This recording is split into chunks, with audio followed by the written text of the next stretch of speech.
Hi hello ನಮಸ್ಕಾರ, ಹೇಗಿದ್ದೀರಾ ಎಲ್ಲರೂ? ನೋಡಿ, ಬಿಸಿ ಬಿಸಿಯಾದ ಅನ್ನದ ಜೊತೆ ಒಂದು ಒಳ್ಳೆ ಸ್ಪೆಷಲ್ ಏನಾದರೂ ಕರಿ ಇದ್ದರೆ ಎಷ್ಟು ಚೆನ್ನಾಗಿರುತ್ತಲ್ಲ ಊಟ ಮಾಡಲಿಕ್ಕೆ. ನಾನಿಲ್ಲಿ ಇವತ್ತು ಪಾಲಕ್ ಪನ್ನೀರ್ ಹೇಗೆ ಮಾಡೋದು ಅಂತ ನಿಮ್ಮ ಜೊತೆ ಶೇರ್ ಮಾಡ್ತೀನಿ. ನೀವು ಕೂಡ ಇದೇ ರೀತಿ ಮಾಡಿ ಎಷ್ಟು ಚೆನ್ನಾಗಿ ಬಂದಿದೆ ಗೊತ್ತಾ. ಟೇಸ್ಟ್ ಕೂಡ ಸೂಪರ್ ಆಗಿತ್ತು. ನೀವು ಕೂಡ ಒಂದ್ಸಲ ಟ್ರೈ ಮಾಡಿ. ಓಕೆ, ಹಾಗಾದರೆ ಹೇಗೆ ಮಾಡೋದು ಅಂತ ನೋಡೋಣ ಬನ್ನಿ.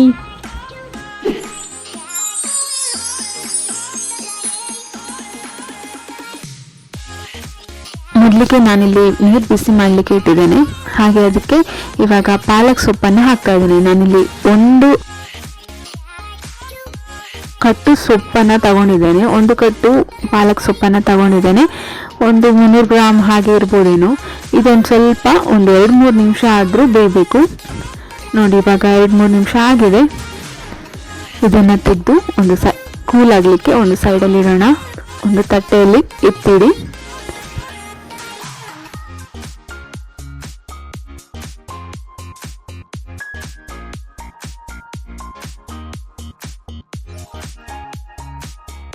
ಹಾಗೆಯೇ ನಾನಿಲ್ಲಿ ಪನ್ನೀರನ್ನ ಸ್ವಲ್ಪ ಫ್ರೈ ಮಾಡ್ತಾ ಇದ್ದೇನೆ ಎಣ್ಣೆಯಲ್ಲಿ. ಸ್ವಲ್ಪ ಎಣ್ಣೆ ಹಾಕಿ ಸ್ವಲ್ಪ ಒಂದು 2 ನಿಮಿಷ ಆದರೂ ಫ್ರೈ ಮಾಡಬೇಕು. ನೋಡಿ, ಇವಾಗ ಸ್ವಲ್ಪ ನಾನು ರೆಡ್ ಚಿಲ್ಲಿ ಪೌಡರ್ ಹಾಕ್ತಾ ಇದ್ದೇನೆ, ಕೆಂಪು ಮೆಣಸಿನ ಪುಡಿ ಹಾಕಿ ಒಂದು ಸ್ವಲ್ಪ ಫ್ರೈ ಮಾಡ್ತಾ ಇದ್ದೇನೆ. ಯಾಕಂದರೆ ಫ್ರೈ ಮಾಡದೆ ಕೂಡ ಹಾಕ್ಬೋದು, ಬಟ್ ನಮಗೆ ಇಲ್ಲಿ ಫ್ರೈ ಮಾಡಿ ಹಾಕಿದ್ರೇನೆ ಇಷ್ಟ ಆಗುತ್ತೆ ಸ್ವಲ್ಪ. ಹಾಗೆ ನಾನು ಸ್ವಲ್ಪ ಫ್ರೈ ಮಾಡಿ ಇವಾಗ ಇದನ್ನು ಕೂಡ ಇಡ್ತೇನೆ.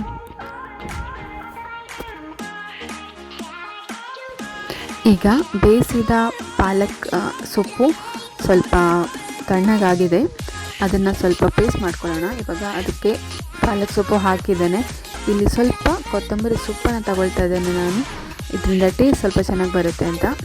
ಒಂದು ಸ್ವಲ್ಪ ಕೊತ್ತಂಬರಿ ಸೊಪ್ಪು ಹಾಕಿ, ಹಾಗೆ 2 ಮೆಣಸಿನಕಾಯಿ ಹಾಕಿ ಪೇಸ್ಟ್ ಮಾಡ್ಕೊಳ್ಳೋಣ. ನೀರೇನು ಹಾಕಲಿಕ್ಕಿಲ್ಲ, ಹಾಗೆ ಪೇಸ್ಟ್ ಮಾಡ್ಕೊಳ್ಬೇಕು.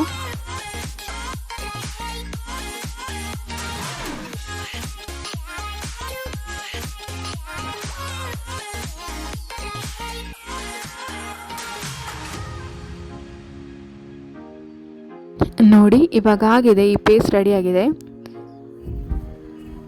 ಇಷ್ಟಾದರೆ ಸಾಕು. ಹಾಗೆ ಇಲ್ಲಿ ಇನ್ನೊಂದು ಪೇಸ್ಟನ್ನು ರೆಡಿ ಮಾಡಲಿಕ್ಕಿದೆ. ಇದು ಮಸಾಲೆಗೆ ನೋಡಿ, ನಾನಿಲ್ಲಿ 3 ಟೊಮೆಟೊ ತಗೊಂಡಿದ್ದೇನೆ. ಅದರ ಜೊತೆ ಸ್ವಲ್ಪ ಜಿಂಜರ್ ಗಾರ್ಲಿಕ್ ಪೇಸ್ಟನ್ನು, ಶುಂಠಿ ಬೆಳ್ಳುಳ್ಳಿ ಪೇಸ್ಟ್, ಹಾಗೆ ಸ್ವಲ್ಪ ಗೋಡಂಬಿ ಕ್ಯಾಶ್ಯೂ ತಗೊಂಡಿದ್ದೇನೆ. ನೀವು ಶುಂಠಿ ಬೆಳ್ಳುಳ್ಳಿ ಪೇಸ್ಟ್ ಬದಲು ಈ ಹಸಿ ಶುಂಠಿ ಮತ್ತು ಬೆಳ್ಳುಳ್ಳಿ ಕೂಡ ಹಾಕ್ಬೋದು. ಇವಾಗ ಇದನ್ನು ಪೇಸ್ಟ್ ಮಾಡ್ಕೊಳ್ಳೋಣ ಮಸಾಲೆಗೆ. ಇದು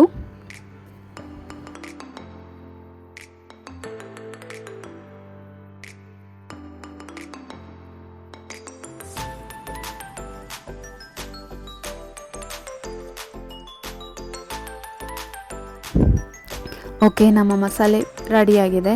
ಇವಾಗ ನಾನು ಪನ್ನೀರ್ ಫ್ರೈ ಮಾಡಿದ್ದೆ ಅಲ್ವಾ, ಅದೇ ಬಾಣಲೆನ ತಗೊಂಡಿದ್ದೇನೆ. ಇವಾಗ ಪಾಲಕ್ ಪನ್ನೀರನ್ನ ರೆಡಿ ಮಾಡ್ಕೊಳ್ಳೋಣ. ಮೊದಲಿಗೆ ಅದೇ ಎಣ್ಣೆಗೆ, ಪನ್ನೀರ್ ಫ್ರೈ ಮಾಡಿರೋ ಎಣ್ಣೆಗೆ ನಾನು ಸ್ವಲ್ಪ ಗರಂ ಮಸಾಲ ಕೆತ್ತೆಯನ್ನು ಹಾಕ್ತಾ ಇದ್ದೇನೆ. ಅದನ್ನು 1 ನಿಮಿಷ ಹೀಗೆ ಮಿಕ್ಸ್ ಮಾಡಿ.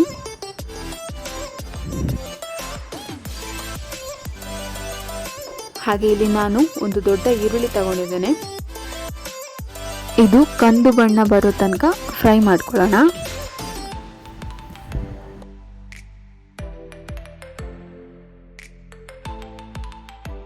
ಈಗ ಆಗಲೇ ಮಸಾಲೆನ ರೆಡಿ ಮಾಡ್ಕೊಂಡಿದ್ವಲ್ಲ, ಆ ಮಸಾಲೆಯನ್ನು ಹಾಕ್ಕೊಳ್ಳೋಣ.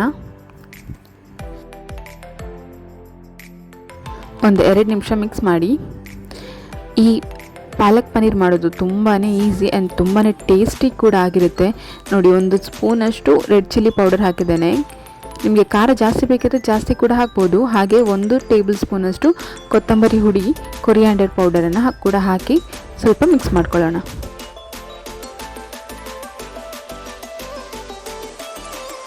ಇಲ್ಲಿ ನಾನು 1 ಟೇಬಲ್ ಸ್ಪೂನಷ್ಟು ಗರಂ ಮಸಾಲ ಪೌಡರನ್ನು ಹಾಕ್ತಾ ಇದ್ದೇನೆ. ಇದು ಕೂಡ ಒಳ್ಳೆ ಟೇಸ್ಟ್ ಕೊಡುತ್ತೆ ಅಂತ.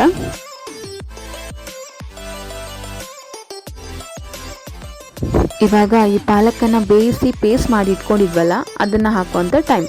ಸೊ ಅದನ್ನು ಹಾಕಿ, ಪೇಸ್ಟ್ನ ಹಾಕಿ ಒಂದು ಸ್ವಲ್ಪ ನಾನು ನೀರು ಹಾಕ್ತಾ ಇದ್ದೇನೆ. ಇಲ್ಲಿ ಹಾಕಿ ಎಲ್ಲವನ್ನು ಚೆನ್ನಾಗಿ ಮಿಕ್ಸ್ ಮಾಡ್ಕೊಳ್ಳಿ.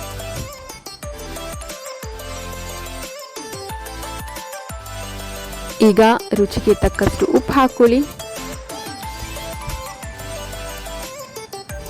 ಹಾಗೆಯೇ ನಾನಿಲ್ಲಿ ಹಾಲಿನ ಮಲಾಯಿ ಬರುತ್ತಲ್ಲ ಅದನ್ನು ಹಾಕ್ತಾ ಇದ್ದೇನೆ, ಹಾಲಿನ ಕೆನೆ ಅದನ್ನು ಹಾಕ್ತಾ ಇದ್ದೇನೆ. ಅದರಿಂದ ಕೂಡ ಚೆನ್ನಾಗಿ ಟೇಸ್ಟ್ ಬರುತ್ತೆ ಅಂತ. ಒಂದು ಸ್ವಲ್ಪ ಹಾಲನ್ನ ಸ್ಲೋ ಆಗಿ ಬಿಸಿ ಮಾಡಿದರೆ ಹಾಲಲ್ಲಿ ಕೆನೆ ಬರುತ್ತೆ, ಅದನ್ನು ಕೂಡ ನೀವು ತೆಗೆದು ಹಾಕ್ಬೋದು. ಅದಿಲ್ಲ ಅಂದರೆ ಫ್ರೆಶ್ ಕ್ರೀಮ್ ಕೂಡ ಹಾಕ್ಬೋದು.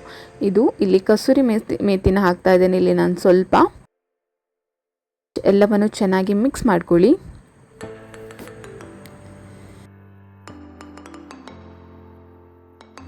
ಇವಾಗ ಫ್ರೈ ಮಾಡಿದಂಥ ಪನ್ನೀರನ್ನ ಹಾಕಿ, ಫ್ರೈ ಮಾಡದೆ ಕೂಡ ಹಾಕ್ಬೋದು, ನಾನಿಲ್ಲಿ ಫ್ರೈ ಮಾಡಿ ಹಾಕ್ತಾ ಇದ್ದೇನೆ.